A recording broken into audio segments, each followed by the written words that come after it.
लंबी कानूनी लड़ाई के बाद रामबन जिले के मागरे परिवार ने नॉर्थ कश्मीर के कुपवाड़ा में अपने मारे गए बेटे अमीर मागरे की कब्र पर जाकर विशेष प्रार्थना की। 15 नवंबर 2021 को श्रीनगर के बाहरी इलाके हैदरपोरा में मारे गए 4 लोगों में मागरे भी शामिल था। पुलिस ने दावा किया था कि वे आतंकवादी थे और उनके शव को कुपवाड़ा में एक कब्रिस्तान में दफना दिया था। उनके पिता मोहम्मद लतीफ़ ने कहा कि परिवार अपने बेटे की कब्र पर प्रार्थना करने के बाद राहत महसूस कर रहा है। जम्मू कश्मीर प्रशासन की ओर से परिवार को सौंपे गए 5 लाख रुपए के मुआवजे को लतीफ़ ने अपने सिर पर लगे आतंकवाद के दाग को धोने वाला बताया। लतीफ़, उनकी पत्नी और 8 अन्य रिश्तेदारों ने रविवार को नॉर्थ कश्मीर के हंदवाड़ा बेल्ट के बडूरा गांव में कब्र पर फतेह ख्वानी की। जम्मू कश्मीर पुलिस ने 2020 में फैसला किया कि वे आतंकवादियों के शवों को परिवार के सदस्यों को नहीं सौंपेंगे और कानून व्यवस्था की स्थिति से बचने के लिए उन्हें अलग अलग स्थानों पर दफना देगी। हालांकि हैदरपोरा मुठभेड़ की सत्यता के बारे में सार्वजनिक आक्रोश के बाद जम्मू कश्मीर प्रशासन को झुकना पड़ा और 2 अल्ताफ़ अहमद भट्ट और डॉक्टर मुदस्सिर गुल के शवों को कब्रिस्तान से बाहर निकाला और उनके परिवारों को सौंप दिया। हालांकि लतीफ़ को मागरे का शव देने से इनकार कर दिया गया, जिसके बाद उन्होंने जम्मू कश्मीर हाई कोर्ट का दरवाज़ा खटखटाया और उन्हें राहत मिली जब मई 2022 में सिंगल बेंच ने न्यायाधीश ने शव को निकालने और 5 लाख रुपए मुआवजे के साथ अंतिम संस्कार के लिए परिवार को सौंपने का आदेश दिया। हालांकि अदालत ने कहा कि यदि शव अत्यधिक सड़ा हुआ है और सुपुर्दगी योग्य स्थिति में नहीं है या सार्वजनिक स्वास्थ्य और स्वच्छता के लिए खतरा पैदा करने की संभावना है तो पैटिशनर और उसके करीबी रिश्तेदारों को कब्रिस्तान में ही उनकी परंपरा और धार्मिकता के मुताबिक अंतिम संस्कार करने की इजाज़त दी जाएगी। लगभग 2 दशक पहले आतंकवाद के चरम पर अपने गांव में एक आतंकवादी को पत्थरों से मारकर हत्या करने के लिए राज्य वीरता पुरस्कार विजेता लतीफ़ ने कहा कि पुलिस ने उनके और उनके परिवार के लिए कब्र पर फतेह ख्वानी के लिए सभी इंतजाम किए थे। पेश है के अपडेट के लिए शबीर वानी की रिपोर्ट। नाजरीन, 20 माह के बाद कश्मीर पुलिस ने सुप्रीम कोर्ट के हुक्म पर 15 नवंबर 2021 को श्रीनगर के हैदरपुरा इनकाउंटर में मारे गए रामबन जिला के गूल संगलदान श्रीपुरा पंचायत से ताल्लुक़ रखने वाले नौजवान मोहम्मद आमिर मागरे के वालिद मोहम्मद लतीफ़ मागरे और उनके अहले खाना को मोहम्मद आमिर मागरे की कब्र पर जाने और फातिहा ख्वानी और दीगर मजहबी रसूमात अंजाम देने की इजाज़त दे दी गई है। हमारे साथ सीधा ही बात करने के लिए मौजूद हैं इस वक्त मोहम्मद आमिर मागरे के वालिद मोहम्मद लतीफ़ मागरे।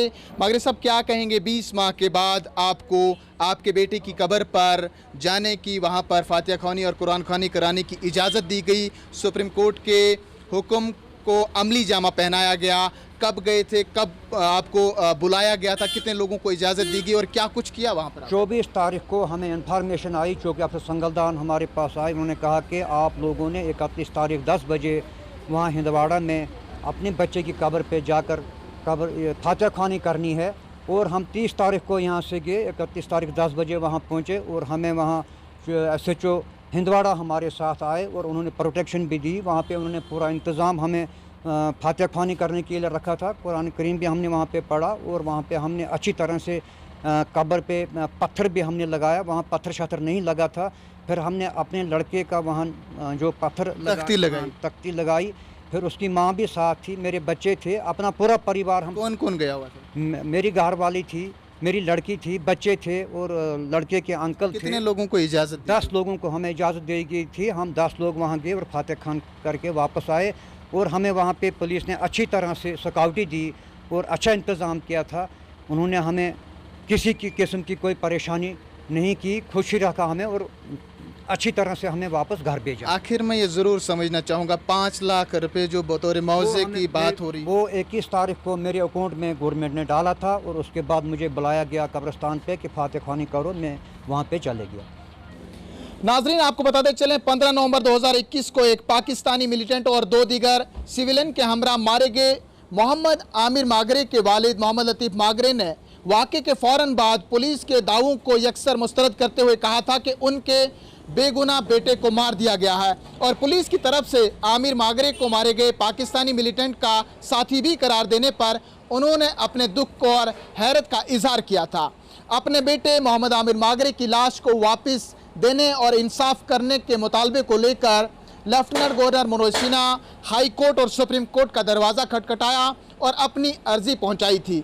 और बिलाखिर सुप्रीम कोर्ट ने 12 नवंबर 2022 को एक हुक्म में पुलिस को आमिर मागरे के वालिद को कब्र पर जाने और वहां पर आखिरी रस्मात को अंजाम देने और उन्हें 5 लाख रुपए बतौर मुआवजा जुर्माना देने का भी हुक्म दिया था। नाज़रीन, आपको बताते चलें 22 सितंबर 2022 को 12 सितंबर 2022 को सुप्रीम कोर्ट के जारी अहकामात को अमली जामा पहनाते हुए कश्मीर पुलिस ने 22 जुलाई 2023 को एसएसपी रामबन को एक खत लिखा, जिसमें मोहम्मद आमिर मागरे के वालिद मोहम्मद लतीफ़ मागरे को 30 जुलाई 2023 को हिंदवाड़ा के कब्रिस्तान में दफन उनके बेटे मोहम्मद आमिर मागरे की कब्र पर फातिया के लिए जाने की इजाज़त के बारे में लिखा गया था। और इस हुक्म में लिखा गया था कि ज़्यादा से ज़्यादा 10 अफराद को ही फातिया ख्वानी में हिस्सा लेने की इजाज़त दी जाएगी। जोनल पुलिस हेडक्वार्टर से जारी इस खत को गूल संगलदान पुलिस के ज़रिए 24 जुलाई को मोहम्मद आमिर मागरे के वालिद तक पहुंचाया गया। मोहम्मद लतीफ़ मागरे ने आज बात करते हुए कहा कि additional director general Kashmir police की तरफ से मौसूल उस खत के बाद हमारे घर के 10 अफराद खाना ने एतवार के रोज़ हिंदवाड़ा के कब्रिस्तान में दस्तक दी और वहां पर कब्रिस्तान में जाकर फातिया और कुरान खानी अंजाम दी गई। और इसके लिए हिंदवाड़ा पुलिस ने तमाम इंतजामात कर रखे थे और तिलावत के लिए कुरान पाक के नुस्खे मैसर रखे गए थे। उन्होंने कहा कि कुरान खानी के लिए पुलिस की तरफ से एक मदरसे में भी तिलावत कलाम पाक का एहतमाम रखा गया था। पुलिस के अहकामात के मुताबिक हम 10 लोग इस मजहबी रस्म में शामिल होने के लिए गए हुए थे, जिसमें आमिर मागरे की वालदा, आमिर के 3 भाई और 1 बहन, 2 चाचे और 1 मामा शामिल थे। मोहम्मद लतीफ़ मागरे अपने बयान में कहते हैं कि फातिया ख्वानी के बाद आमिर मागरे की कब्र पर उनके नाम की तख्ती भी आज लगाई गई और कब्र की गुलबारी की गई। कब्रिस्तान पहुंचकर वहां तमाम 10 अफराद खाना ज़ारो कतार रोने लगे और आमिर की बीमार वालदा को ख्वातीन पुलिस की मदद से सड़क से कब्रिस्तान तक ले जाया गया। उन्होंने कहा कि सुप्रीम कोर्ट के हुक्म पर न सिर्फ आमिर मागरे की कब्र पर जाने की इजाज़त दी गई, बल्कि अदालत आलिया के हुक्म के मुताबिक उनके बैंक खाते में जुर्माने के बतौर 5 लाख रुपए की रकम भी 21 जुलाई 2023 को दाखिल कर दी गई है। आमिर मागरे के वालिद मोहम्मद लतीफ़ मागरे ने कहा कि सुप्रीम कोर्ट की तरफ से जारी हुक्म को अमली जामा पहनाने पर मुतमईन है और सुप्रीम कोर्ट का हुक्म मेरे बेटे मोहम्मद आमिर मागरे की बेगुनाही को साबित करता है। जेके अपडेट के लिए गूल रामबन से शब्बीर वानी।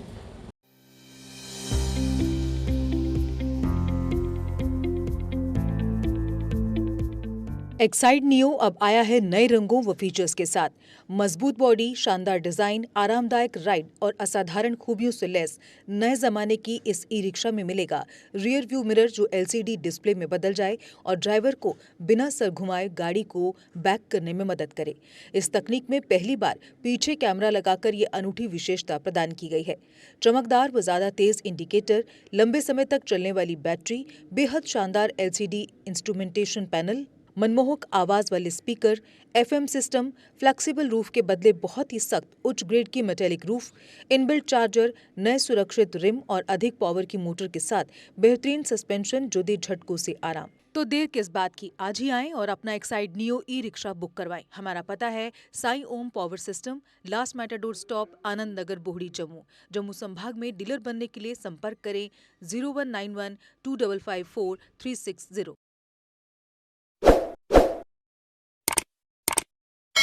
जम्मू कश्मीर की खबरों के लिए जुड़े रहिए JK अपडेट के साथ।